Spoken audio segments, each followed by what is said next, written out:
नमस्कार दोस्तों, मैं आपके अपने चैनल टीचर एजुकेशन पे आपका स्वागत करती हूँ।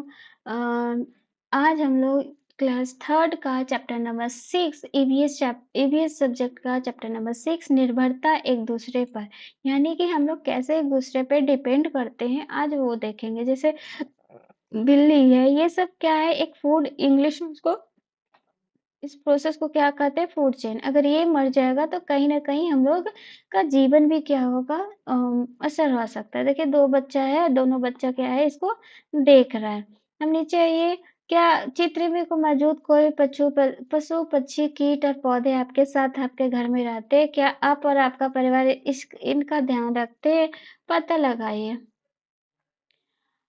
क्या आपने कुछ और भी पशु-पक्षी कीट देखे जो ये क्या है आपको, पशु-पक्षी कीट का नाम वह स्थान जहाँ आपने इन्हें देखा है, यानी पशु-पक्षी का नाम लिखना है और आपने कहाँ पे देखा है वो दिखना है। कुछ पौधे या जानवरों को हम अपने घर में लाते हैं, जबकि कुछ अपने आप ही आ जाते हैं। कभी-कभी हम उन्हें अपने घर में प्रसन्नता पूर्वक रहने देते हैं, लेकिन कभी-कभी हम उन्हें अपने घरों में पसंद नहीं करते। जैसे अपने परिवार में बड़ों से बातचीत कीजिए कि जब वो छोटे थे तो उन्होंने कौन से पौधे और जानवरों को अपने घर में रखा था। इन पौधों और जानवरों के बारे में उनसे बातें बताने के लिए कहिए। शिक्षक संकेत है, सभी बच्चों से ये जानकारियाँ एकत्र करके एक सूची बनाइए। इन सूची का सार तैयार करें और बच्चों को इस विषय में बातचीत करने के लिए प्रेरित करें। उसके बाद है चर्चा कीजिए, वो कौन-कौन से पशु पक्षी कीट है जो बिना बुलाए आपके घर में चले आते हैं। तो ये आपको खुद से करना है, आप ये कर लीजिएगा, ईज़ी रहता है। शिक्षक संकेत है, बच्चे से इस बात पर जोर दें कि जानवरों से डर लगने या उन्हें पसंद न करने पर भी उन्हें मारना नहीं चाहिए। आमतौर पर जानवर हमें तब तक नुकसान नहीं पहुँचाते जब तक वे हमें खतरा महसूस नहीं करते। देखिए जैसे साँप भी है तो साँप काटता कब है? जब उसको लगता है कि हाँ, सामने वाला मुझे नुकसान पहुँचा सकता है, तब वो साँप काटता है। याद रखिएगा, नियम है प्रकृति का, जब तक कोई किसी से डरता नहीं है तब तक वार नहीं करता है। आम का पेड़। एक दिन की बात है, एक छोटा लड़का शंभू अपने पिता के साथ जंगल से जा रहा था। चलते-चलते वे आम के एक विशाल पेड़ की छाया में बैठ गए। आम का ये पेड़ पक्षियों, गिलहरियों, बंदरों, बहुत से जीवों का घर था।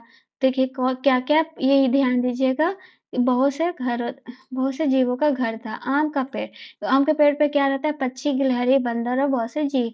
शंभू ने देखा कि एक बंदर आम खाकर उसकी गुठली फेंक रहा था। उसने यह बात अपने पिता को बताई। पिता ने कहा, शंभू, क्या तुम जानते हो इस गुठली से एक नया पौधा उगेगा। इस तरह से पशु पक्षी पौधे एक दूसरे की सहायता करते हैं। मतलब अगर वो क्या बंदर कहीं और फेंक देगा तो उस बीज से क्या होगा, नया पौधा निकल जाएगा। तो हुआ ना कि एक दूसरे का सहायता करना।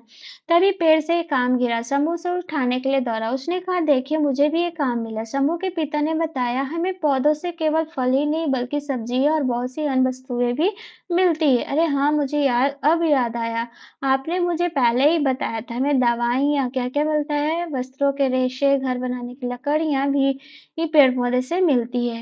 जैसे पशु पक्षी के लिए आश्रयवास, छाया, लकड़ी, वस्त्रों के लिए रेशे, ताज़ी हवा, फल, दवा, ये सब क्या है, हमें पेड़ से मिलते हैं। हम पेड़-पौधे, पशु-पक्षियों पर किस तरह से निर्भर है, बहुत से ये है आपका क्वेश्चन है, आप कर लीजिएगा, ये सिंपल है। क्या आप जानते हैं, हज़ारों ऐसे पेड़ हैं जो अनजाने में ही गिलहरियों द्वारा लगाए जाते हैं। दरअसल गिलहरी जो अपने भोजन के बीज, मेवे आदि ज़मीन में दबाकर रखती है, बाद में वो भूल जाती है। देखिए क्वेश्चन बन सकता है कि वो कौन-सा जीव है जो मेवे और या बीज को ज़मीन के अंदर दबाकर छोड़ देती है, उसके बाद वो क्या है, उससे नया पौधा निकल जाता है। तो आपको वहाँ क्या होगा, गिलहरी। इन्हें कहाँ छिपा कर रखा था? इस तरह बहुत से पशु-पक्षी, पेड़-पौधे विभिन्न तरीकों से प्रकृति के सामंजस्य बनाकर रखते हैं। हमें एक-दूसरे की ज़रूरत है। हम जिस तरह से पेड़-पौधे, पशु-पक्षियों को सुरक्षा, भोजन, रहने के लिए स्थान देते हैं, उसी तरह से हम बहुत उनसे कुछ लेते भी हैं। उदाहरण के लिए गाय, भैंस, बकरियों से हमें क्या मिलती है? दूध, उनका प्यारा साथ मिलता है। हम इन पशु-पक्षियों का सम्मान करते हैं, उनके साथ दया, देखभाल, करुणा भरा व्यवहार करते हैं। पशु-पक्षी और पेड़-पौधे भोजन और आवास के लिए एक-दूसरे पर निर्भर करते हैं। पशु-पक्षी बीजों को एक जगह से दूसरी जगह बिखेरने में पेड़-पौधे की सहायता करते हैं। वे अपनी विष्ठा से भूमि को उपजाऊ बनाते हैं। इन पौधों को दूर-दूर तक यहाँ-वहाँ उगाने में यानी कि यहाँ-वहाँ उगाने और पनपने में सहायता मिलती है। हम भी भोजन, आवास, वस्त्र, साथ पाने के लिए पशु-पक्षी पर निर्भर रहते हैं। शिक्षक संकेत सभी विचार बंधुओं को समेकित करते हुए सरल शब्दों में उसका सार प्रस्तुत कीजिए। गतिविधि है आपका, लिखिए। ये लिखना है, गतिविधि 2 है। आप यह गतिविधि अपने मित्र पौधों के पास अपनी कक्षा या अपने घर में कर सकते हैं। अपनी रसोई में निम्नलिखित 3 तरह के खाने की वस्तुओं को कम मात्रा में लेके आइए। कुछ मीठा, स्टीम, कुछ तला हुआ, कुछ उबला हुआ, पका हुआ, डबल रोटी, चपाती। इस तरह इन तीनों तरह के खाने की वस्तुओं को खुले स्थान पर 1-1 फुट की दूरी पर सीधी रेखा में रखिए। अनुमान लगाएँ इनमें कौन खाना आएगा। तो मीठी क्या है, मीठा चीज़ है, चींटी लेके जाएगी। उसके बाद कुछ तला है तो ये देखिए आपका ये कौवा खा रहा है। उसके बाद डबल रोटी है, पका हुआ है तो पक्षी खा सकते हैं, कुत्ता खा सकता है। अपने मित्र पेड़ से मिलना।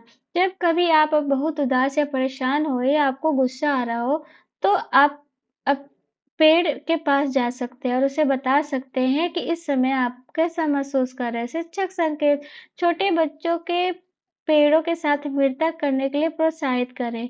यह दूसरे के प्रति संवेदनशीलता उत्पन्न करने का बहुत सशक्त प्र प्रभावशाली तरीका है। शांत और अपने में रहने वाले अंतर्मुखी बच्चों के लिए यह गतिविधि अपनी भावनाएं साझा करने में बहुत सहायक है।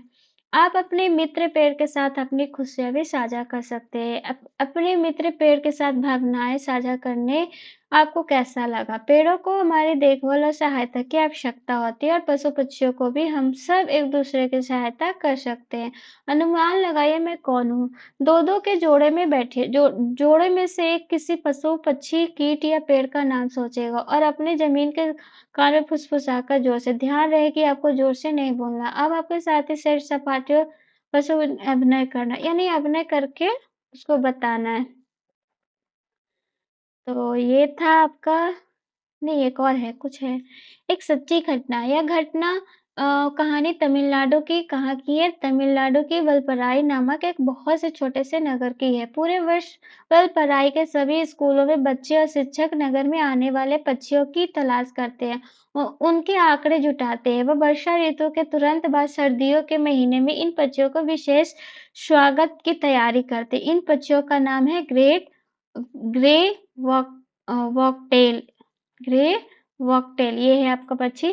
स्थानीय भाषा में पक्षियों को समानता वालटुट्टी कुरवी कहते हैं।